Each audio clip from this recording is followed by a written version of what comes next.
point du toit à détoiturer.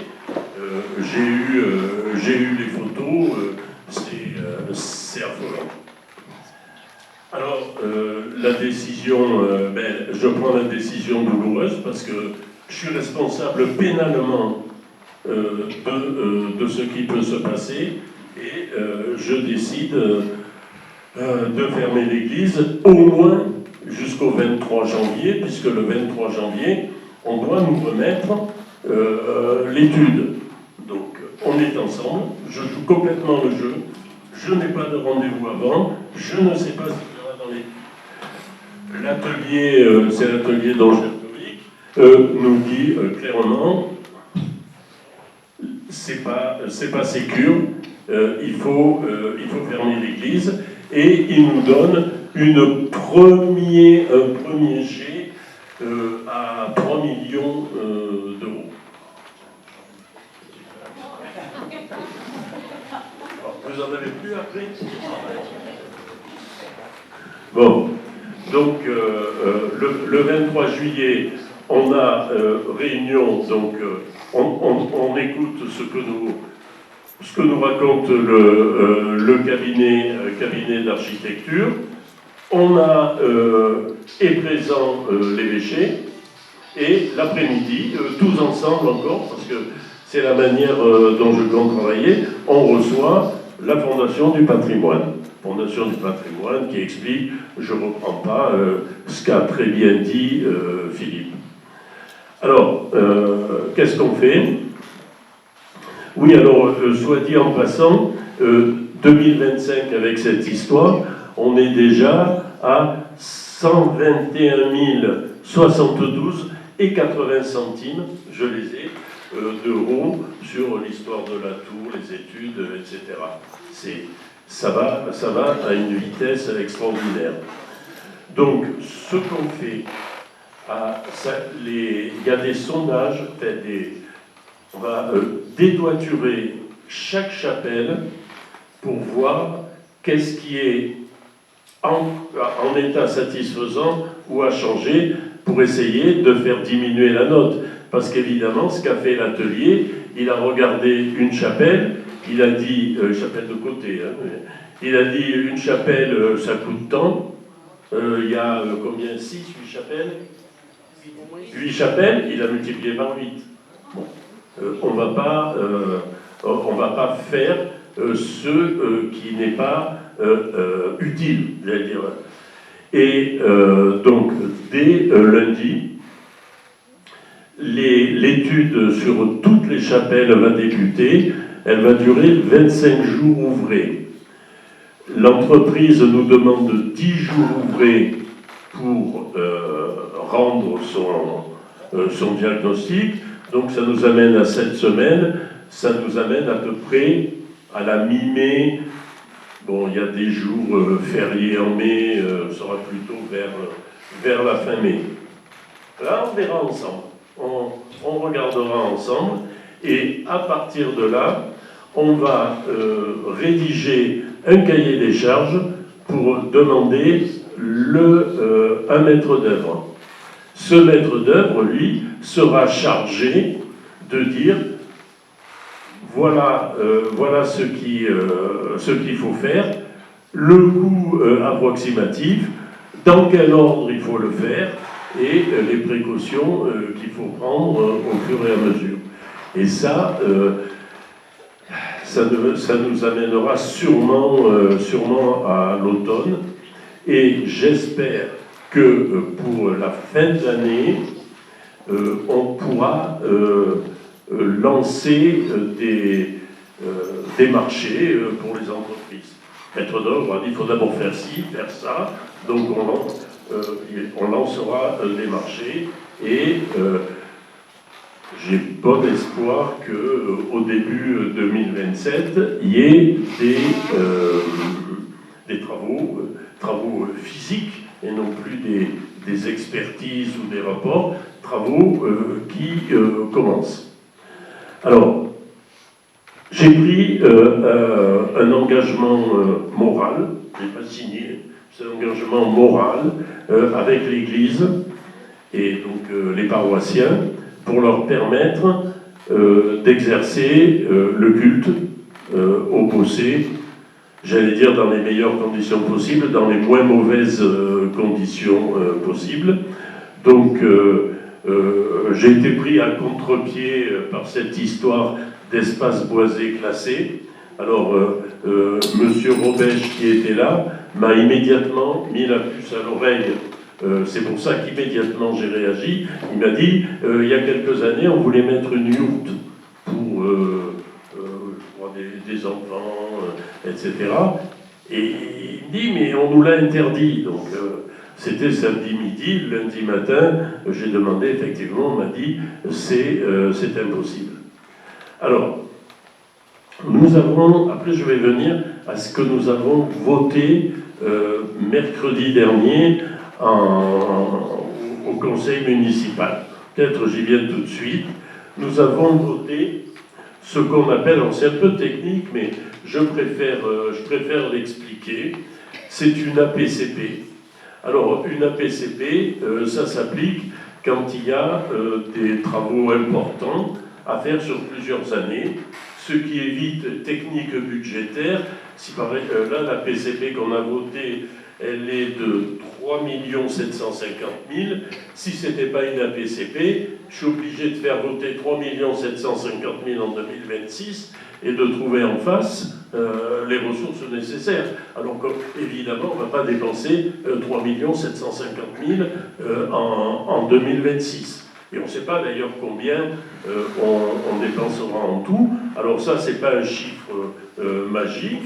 On a pris les 121 000 là, qu'on avait déjà engagés, le prix d'un chapiteau et de son installation.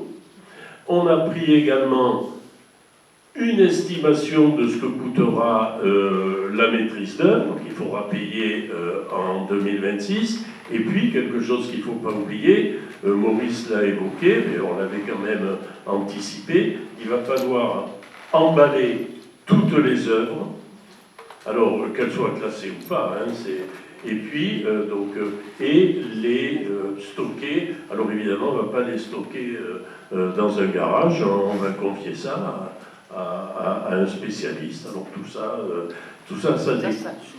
Donc, qu'est-ce que nous avons voté? Nous avons voté les crédits. Alors, ces crédits, c'est des crédits maximum que nous sommes autorisés à dépenser. Alors on peut dépenser moins, évidemment, mais si on avait à dépenser plus, je dois passer, ou le maire doit passer en conseil municipal pour demander l'augmentation des crédits. Donc, nous avons prévu.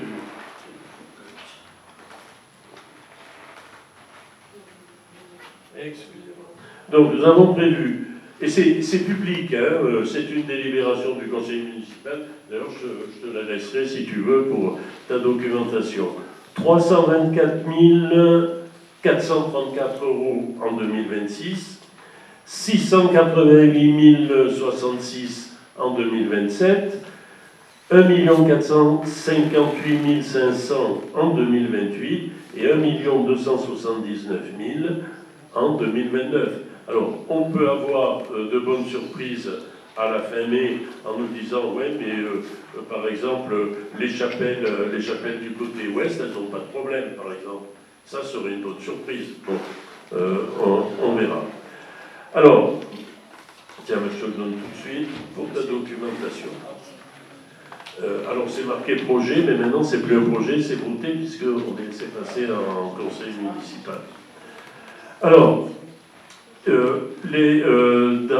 dans l'immédiat. Alors, dans l'immédiat, on apparaît au plus pressé et le gymnase, notre gymnase, qui ne nous appartient pas. On en paye seulement l'entretien, c'est un gymnase départemental, on en a la gestion, et évidemment, la priorité du département, c'est son collège, qui est départemental. Bon, il se trouve que Noël, cette année, était en dehors de la période scolaire, donc ça tombait bien, et on a donc confié le gymnase, et je crois que ça a permis, aux cérémonies de Noël, se dérouler dans les meilleures conditions. Après, on essaye d'accompagner au maximum, c'est-à-dire qu'on a réservé cette salle. Entre parenthèses, c'est notre seule grande salle, mais j'espère qu'avant la fin de l'année, on aura réceptionné l'espace Mistral qui a fait couler beaucoup d'encre, mais on voit combien on en a besoin. Donc, j'ai proposé au Père David d'avoir tous les dimanches cette salle, mais jusqu'au demain, jusqu'au 8 mars, puisque après, c'est les élections. Alors, j'ai vu que pour les fêtes pascales, vous pourrez garder cette salle. Donc, il y a deux pistes. La piste, donc, je remercie la REB qui a donné 3 pistes, qui a donné le centre technique, la parcelle derrière le gymnase, qui me paraît un peu étroite, mais tout sera étudié. Et la 3e piste, j'ai un trou, le parking du rugby. Donc, rien n'est bloqué. Alors, le problème du chapiteau, c'est que à la Maison des Frères, c'était vraiment bien parce que l'enceinte était fermée. Chapiteau, avec un couteau, vous entrez dedans. Hein.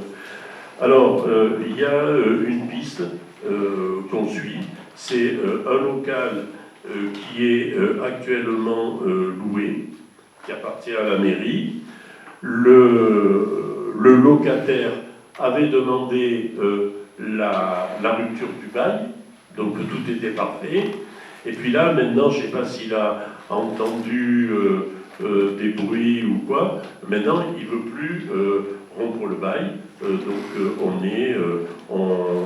fait un recours au tribunal de commerce. Voilà.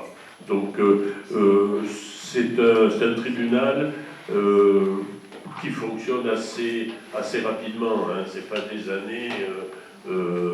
Voilà. Donc, on suit et on vous accompagne de tous nos moyens. Et j'espère que rapidement, vous pourrez être dans un lieu clos. C'est important, et qui soit à votre disposition constante. Alors c'est un peu un sacrifice, mais sacrifice, ça fait partie de la morale catholique, et puis après le sacrifice, on a le beaucoup mieux, l'Église restaurée. Voilà, c'est ce que je peux dire. Voilà comment on travaille et comment je souhaite que le travail se poursuive entre nous, c'est-à-dire que la prochaine étape, fin mai, on se met autour d'une table et on dit bon, ben voilà, ça c'est utile, ça peut-être, ça peut être fait plus tard, parce que ce qu'il faut savoir, c'est que pour la restauration de l'Église, il va y avoir un débat. Je n'ai pas voulu le faire par souci démocratique. Il sera fait après les élections, mais il faudra ajourner des projets extrêmement importants et déjà engagés de la commune. Voilà. Merci, monsieur le maire, pour toutes ces informations.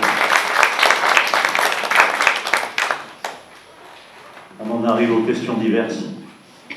Est-ce qu'il y a quelqu'un qui a une question à poser? Oui.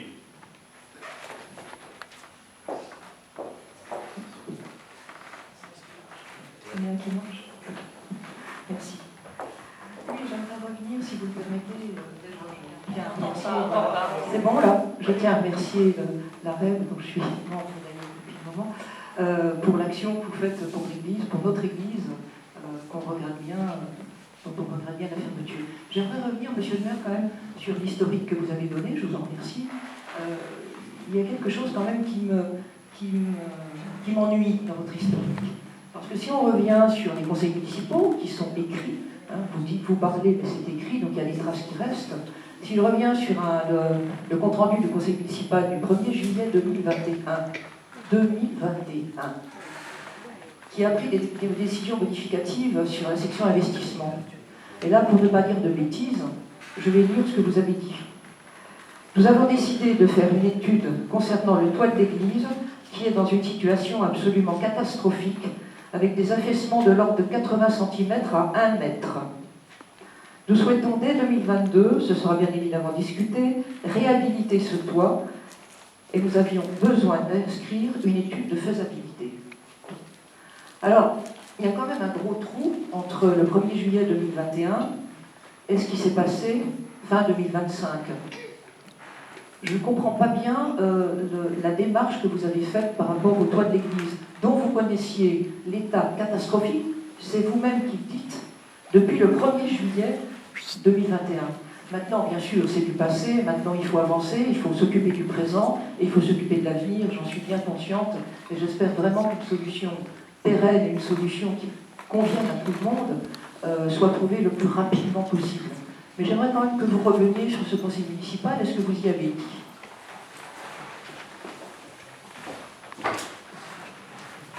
Alors d'abord, cette étude est à votre disposition.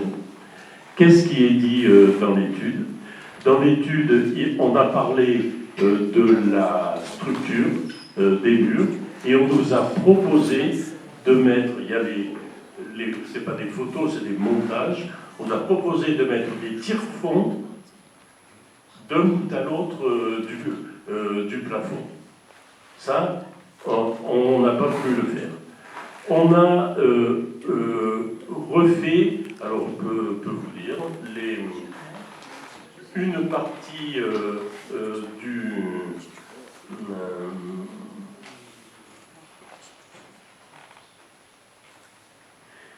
il y a eu quelques tuiles qui ont été reprises. Oui, alors, vous faites ce geste, madame, ça veut dire que les murs ne tenaient plus, on a drainé, rejointé les murs, on n'a pas effectivement tout fait, si c'est ça que vous nous reprochez, mais est-ce que d'après vous, ces travaux ne pouvaient pas être prévus avant 2021? C'est bien de tirer sur ceux qui ont fait le travail. Parce que les seuls qui sont allés voir ce qu'il y avait sur le toit, c'est nous. Pas vous, monsieur. Pardon? Bon, écoutez, je crois que j'ai répondu. On est allé effectivement voir ce qui était à faire. On lance maintenant l'opération. Le reste, on n'est pas en meeting électoral. Qui a une autre question? Alors moi, je voudrais dire quelque chose, si vous Oui. permettez. Je suis venue en 2015. Je suis à la mairie pour je suis par rapport à la capitale. Et je suis tombée sur l'ancien maire qui partait en courant, affolé, parce qu'il y avait des problèmes de fuite d'eau dans l'église. En 2015, le maire qui était là, partait en courant à l'église, il y avait une urgence, parce qu'il y avait des problèmes dans l'église, il y avait de l'eau qui coulait dans l'église. En 2015, je ne sais pas si vous vous souvenez. Donc il ne faut pas dire que c'est depuis 2021, peut-être qu'à 2021 il y a eu un problème, mais en 2015 il y avait déjà un problème important de fuite d'eau dans l'église. Si on regarde moi j'ai vu ça sur les réseaux sociaux, il paraît qu'entre les deux guerres, il pleuvait déjà dans l'église. Oui, il pleuvait déjà. Et le maire partait en courant. Voilà. Donc si on regarde bien, il y a eu des changements de tuiles, il y a eu des réparations qui ont été faites, mais jamais de constatation telle que ça a été fait récemment. Moi, j'ai été témoin de ça, donc je suis Voilà. obligée de le dire. Parce que oui, ce dis-le. qu'on se rend compte maintenant, c'est que ce qu'on voit dans l'Église